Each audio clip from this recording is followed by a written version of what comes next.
not periscoping right now. Yeah. Already? Yeah. Really? Yeah. Dang, you don't even give me time to think about it. I know. Hey, everybody. So what happens if I start watching the periscope that I'm on? Is that like a? I don't know. Is that some space thing where you go into a black hole? You could. You might go backwards in time. Do that. Hi, everybody. I'm here with Jordan Adler. I'm sitting on my back deck. And we're going to chat a little bit, talk about network marketing, talk about stuff. I spent the day on the golf course, actually, with Cheech Marin from Cheech and Chong fame, and my dad and my son. So that was a good time. Very hot, but we were raising money for Starkey Hearing Foundation. Wait, where would that be? What are you looking at? I'm trying to. You're trying to see yourself? So they can see yourself? that. No, so they can. Oh, this is Jordan Adler watching me watch himself. It's not working. We're going to actually go back in time if we do this. Did that work? Were you able to... So let me know where everybody's from, and then we're going to get started and have a little conversation. We want to talk about our scariest moment in network marketing. We talk about our most excited moment or something. Funniest moment? Funniest moment? All right, Texas, Mexico, Missouri, Miami, Maine, Virginia Beach, Nashville, Florida, Peru, Oklahoma, Arizona, Vancouver, Kentucky, Los Angeles, Indianapolis, New York, Oklahoma, Sacramento, Vancouver, Florida, Boston, Kentucky, Maryland. For those of you internationally, sorry it's late. So a lot of the international market not going to be able to be on UK and those guys, but hopefully you'll be able to watch via replay. Yeah, Hershey, Vegas. Hey, Vegas. Folsom, California. Indonesia. You're up early in the morning. That's cool. So I'm gonna flip it over to Jordan because he's much more interesting to look at than I am. So there's the Jordan Adler. Hey, the what's man, up? The What's myth, up? What's up? The legend. If you haven't read Beach Money, you need to read it. This man is Mr. Beach Money. Jordan Adler, the best-selling author, $1 million a year earner in network marketing. He's earned over $20 million now? About 20. About $20 million in network marketing commissions, which is unbelievable. And people are saying hi from all over, from Lima, Peru, from everywhere. Do me a favor and share this with people. Shoot them a note. Swipe right, swipe up. Share whatever you need to do. I didn't take the minute to go ahead and put this up over onto Facebook just because I just decided to do this just this second. So anyway, I'm watching myself. Jordan's watching himself on Periscope have the conversation. So Jordan, I haven't even thought about what my what's your most stressful moment? Stressful network marketing moment. Network marketing. You start. Your most stressful moment. My most stressful moment. Is it a moment or is it a season? I've had seasons. I've had stressful seasons. Last year was a stressful season. I lost some people that were important to me in my life, and at the same time, you got a team of people that are out working, and they're kind of in some ways depending on you to do things that maybe your head's not fully in the game.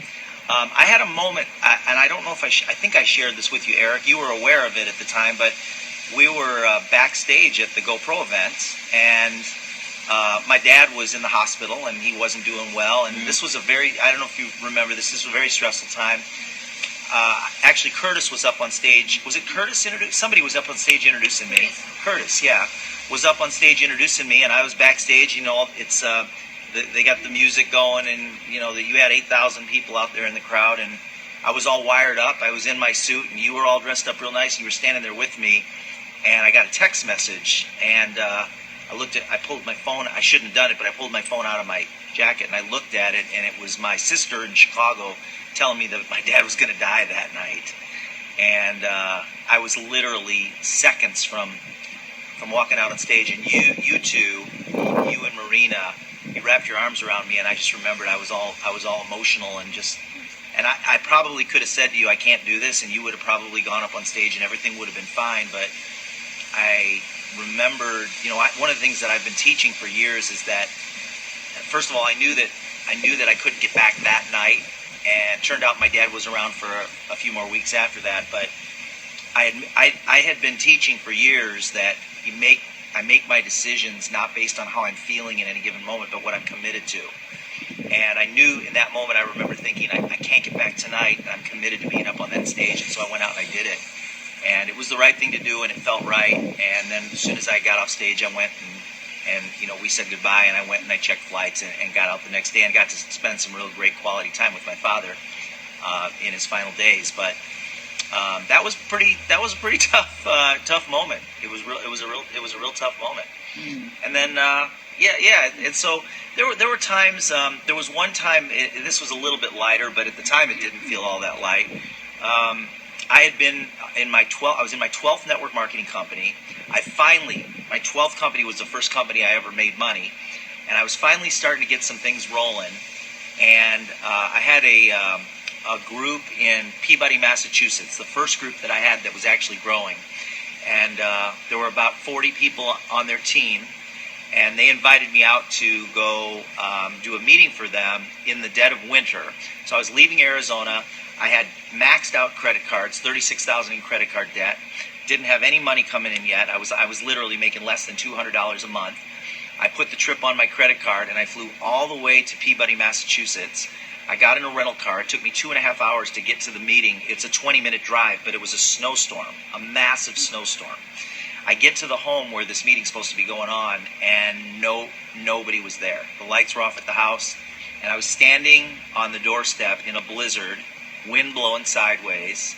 Nobody's at the house. I double-checked and triple-checked the address. I had just come a couple thousand miles from across the country with money that I didn't have to do a meeting with these guys, and I'd already quit my first 11 companies, and I sat on the doorstep there thinking to myself, am I going to quit again? Like, I wanted to quit. It turned out that the leaders, the two guys that started that group, they got upset about some problems with our technology, and they decided that it wasn't going to work for them, and so they told all their group that, this is no good, and so their whole group quit. So that was my first growing group ever in network marketing. That time, I think it was 12 years in network marketing. I finally had a growing group, and they all vaporized. They all went away, and I remember standing on that doorstep. This was before cell phones. I ended up going to a payphone, driving to a payphone, and calling these guys, and their voicemail, the answering machine came on. It wasn't even voicemail back then. It was an answering machine. And I thought to myself, if anybody's ever made money in this company, then I'm going to make money in this company. I'm sticking around, and I stayed around. I was with that company for 13 years. And ended up making $8 million with that company. That was my first group, and honestly, I was making like less than $200 a month, and it was all coming from that little group that I traveled all the way across the country for. So that was pretty stressful. So, all right, how about you? I'll give you here. You can hold the hold this. We just flip it around. Do I need to flip it around, or yeah. Okay, there we go. All right, so probably one of the lowest days, and say hey to Marina. Hey guys. One of the lowest days I had in network marketing turned out to be one of the best days, and I think that a lot of times that's true. If you can turn your worst day into your best day. So for me, I still remember it like it was yesterday. I was working my network marketing business for a couple years, and back then, this was in very late 80s, almost 1990, somewhere in that range. Back then, in our company, we ran ads in the local newspaper in order to have the phone ring in between things, and we were getting people into meetings all the time. So we had these ads in the paper, and I had a wedding that I went to in Nashville, Tennessee. A lot of people were building in Minneapolis, but while I went to this wedding in Nashville, I ran an ad while I was there, and I got this huge response. And I was working 2 years. I had no money really. Still, I was paying the bills. I was full time in network marketing, but I didn't have any freedom at all. I was spending what I made back into my business over and over and over, and I was desperate to make something happen. So I decided to take my family and walk away from my problems in Minnesota, and we drove to Nashville, and I rented an apartment. I remember it was difficult even to rent the apartment because I had to do the deposit for the apartment, and I figured I could use the apartment's meeting room to do meetings, and I was going to run my ads, I was going to do all this stuff. So decided to move down there for 90 days and just work and build a new line in Nashville. So walked away, closed the house. Here, I had a little townhouse here in Minnesota, and went down to Nashville and built for 90 days. Now, I built a decent little line, got it going, but I totally did not pay attention to any of my problems, any of my bills, anything back in Minnesota. I just kind of blanked it out of my mind. And when I came back, I remember when I came back, it was late in the summer, but there was kind of a heat wave going on. And we drove back in two different cars. My wife and her sister drove back in one car, and they were about a day behind me. And I came in first. And when I got back, I remember it was probably 4 p.m. in the afternoon. And while I was gone, my bank accounts got closed. They closed my checking account. And the electricity had been turned off in my townhouse in the dead of summer. And I remember walking in to this townhouse, and the meat that was in the freezer had gone rotten in the heat. It had gotten so hot in there. And I could taste the smell now, how bad it was. The smell was just horrific. And to me, the smell was a representation of my failure. I was a failure. I was a failure as a provider. I was a failure as a man. I was a failure as a husband. I'm just a failure. I'm a screw up. I'm a mess up. And I called my brother, and I said, look, if my wife gets back here and this hasn't been taken care of, I don't know what's going to happen, so can you come help me? And he came over. You couldn't even keep your steaks fresh. Oh, it was so bad. It was so bad. And this particular little condo had a walk. You walked up one level and you walked up another level to the kitchen. And the kitchen had a little deck that went over the garage. Okay? So my brother came over, and we put these garbage barrels underneath in the garage area. And we took these dripping, rotting bags of meat out of the freezer, and we brought them dripping with their just terrible smell, gagging. Brought them to the edge and dropped them into the garbage, and we did that over and over and over. And I remember thinking, I don't want to live like this anymore. I don't want to be behind on my bills anymore. I don't want to be behind on my promises anymore. I don't want to be a person that's not responsible for, the people in my life anymore. I'm tired of having excuses. I'm tired of messing around. I'm not going to live like this anymore. So you know what I did? I literally walked to the freezer, and I put my head in it, and I smelled in as deep a breath as I could smell, because I wanted to remember what that smelled like. So I was never going to do it again. Okay? I was never going to have myself in this spot again. So I went,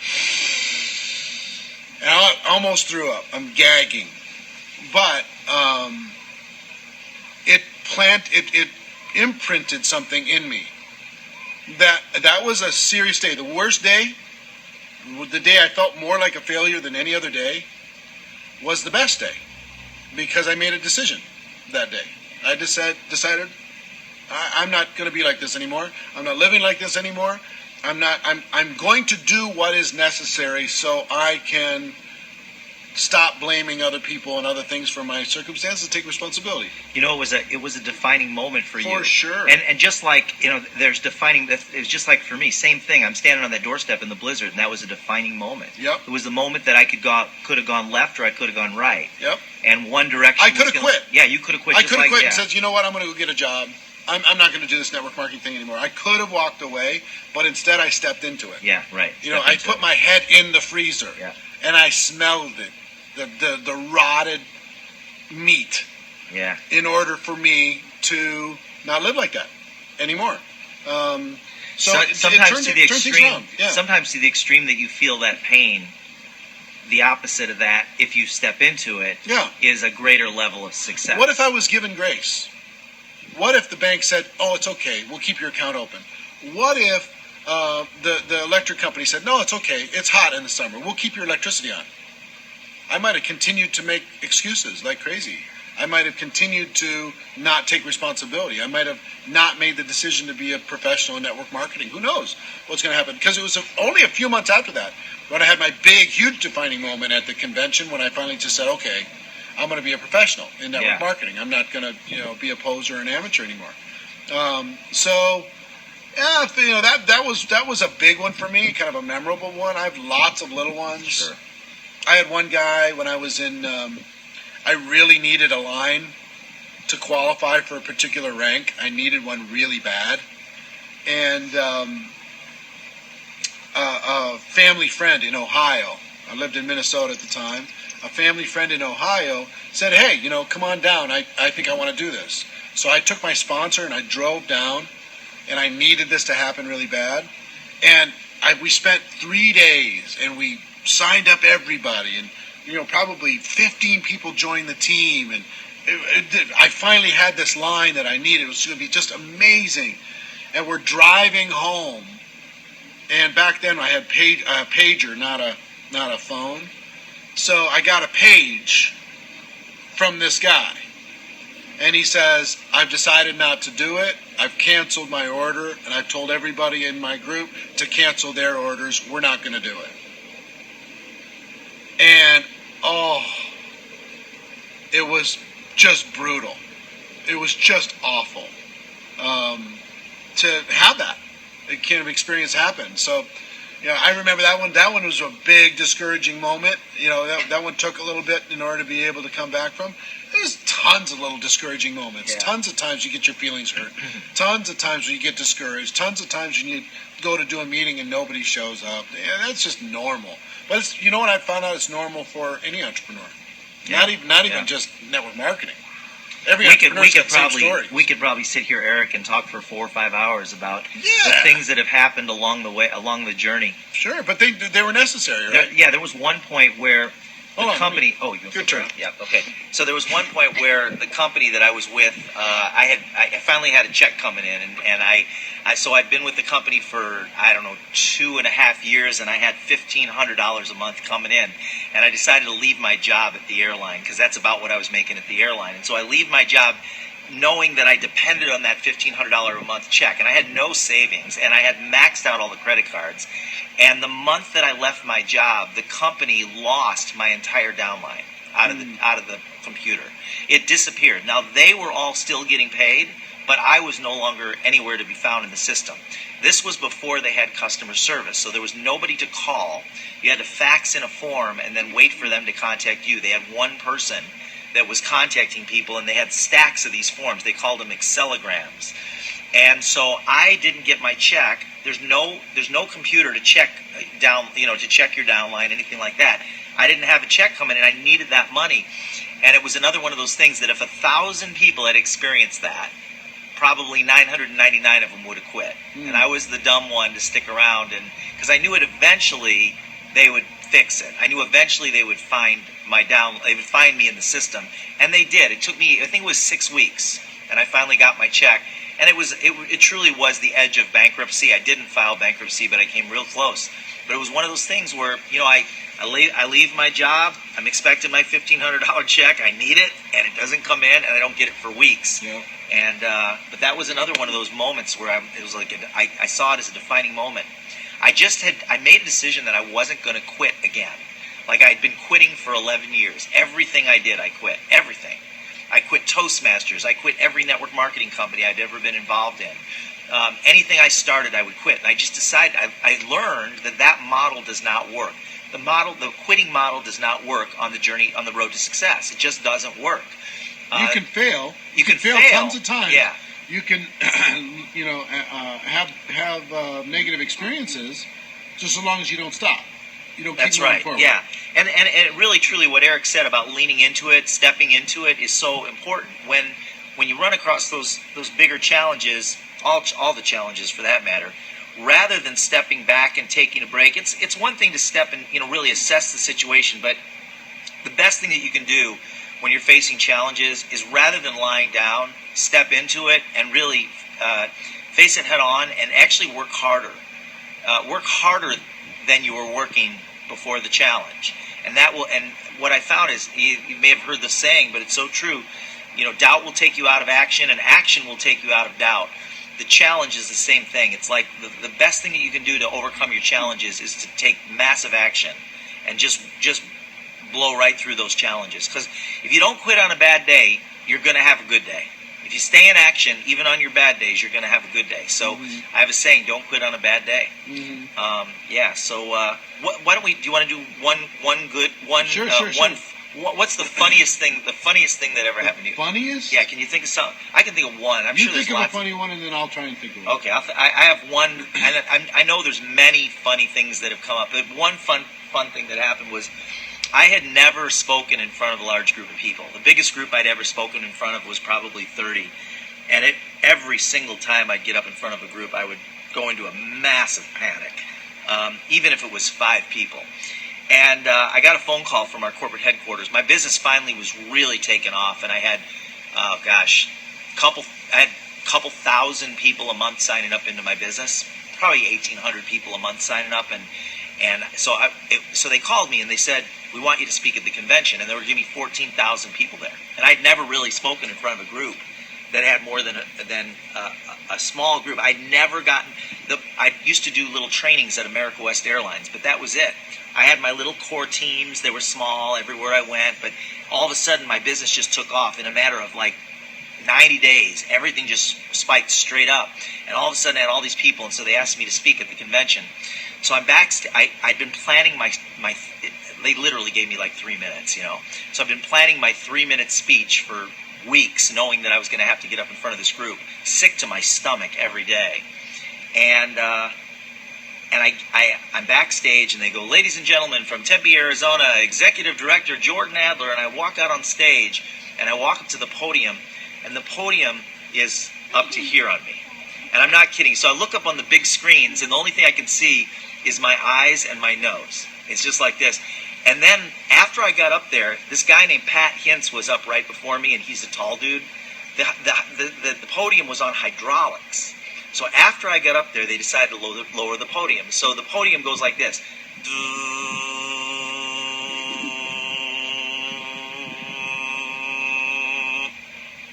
And then I was normal, right? So they might have just as well flashed on the screens, Jordan is short, Jordan is short, Jordan is short. And I forgot my whole 3-minute speech, and everybody had a good laugh. I had a good laugh, and I talked for a few minutes, and it went great, and I felt the love, and got through it. And today I can't say I don't get anxiety. Eric and Marina know. I still get anxiety at times speaking in front of groups, but not so bad anymore. Not so bad. And so that was a fun time. We laughed. Everybody laughed to this day. Let me think. For me, the fun times for me, I don't know if there's a couple funny stories that are probably inappropriate for me to share. So I probably shouldn't. So you're not going to share your most embarrassing network marketing moment? It was not yours, right? No, I will share one of my most embarrassing. Did you ever tear your pants in front of a crowd? Nope, I never tore my pants in front of a crowd. I never had my mic on when I went to the bathroom, any of that stuff. But probably the worst thing ever is if you see my profile, if I do this. Alfred Hitchcock? Yeah, there it is. Right? So Alfred Hitchcock is this famous movie director, right? Well, I'm doing a training in Arizona, and with another guy on stage, and there's lights shining on us in particular directions. We're both sitting on stage, and we're doing this full day training. Well, the light is hitting my head in a particular way that it is projecting this huge outline of this on the wall. And the other guy training with me sees it. But you didn't know it. I didn't know it. He sees it, and he can't stop laughing. And I'm like, what? What's going on? And then he can't even talk, and he points to the wall. And then I see the wall, and then everybody else starts laughing like crazy. They're laughing and laughing and laughing. And what can I do about it? There's not one thing I can do about it. But I have to, like, You could tell a scary story. For the rest of the day, like 8 hours, everybody occasionally go, they look at the thing. I'm like, oh, come on. There's nothing I can do about my stupid profile. So anyway, that one was, I don't know. I tried to laugh along with that one, but that one was like kind of rough. Just because it was 8 hours long. It wasn't like a moment. It was 8 hours worth of it. I was like, during the break, I'm like, guys, can you do something with the lighting? Come on, help a brother out, So I have one more real quick one. Okay. Yeah. So, I mean, I don't know if this was funny, but it happened. It's one of those things where I invited a guy to come to my business presentation. I told him I'd pick him up, and I brought him to the meeting. And this is definitely not the Alfred Hitchcock story, but I brought him to our meeting, and we walked in, and the person that was presenting started the presentation, and this guy was already signed up as a distributor in our company. So I picked up this guy as a guest to bring him to the meeting, and he was already a distributor in our company. So I've had some funny ones. I've had some crazy ones, but here, probably the most fun I've had is this kind of stuff. Yeah. How many times have we sat out on a deck and just talked about stuff, or in Mexico, or in Europe, or looking out over the Vegas Strip. Or wherever. We're going to be in England together. Yeah, in the United Kingdom in November. So the interesting conversations with interesting people and the fun. Yeah. With cool, like-minded people, the parties that we can do together as a group, the vacations we can take together when the company has incentive trips and cruises and excursions and all these different adventures that we go on, the beaches that we go on together. That's the fun. I think. That's the most intellectually stimulating, emotionally stimulating. That's the real reward of our business is we have an excuse to hang around with cool people. More than we normally would. Instead of the 5 or 6 people that most people get to hang out with, we get to hang out with 5 or 6 in every city in the world. It's fun. Yeah. Marina, is there anything you want to say? Well, I don't know. I'm just stunned listening. You guys, I love it.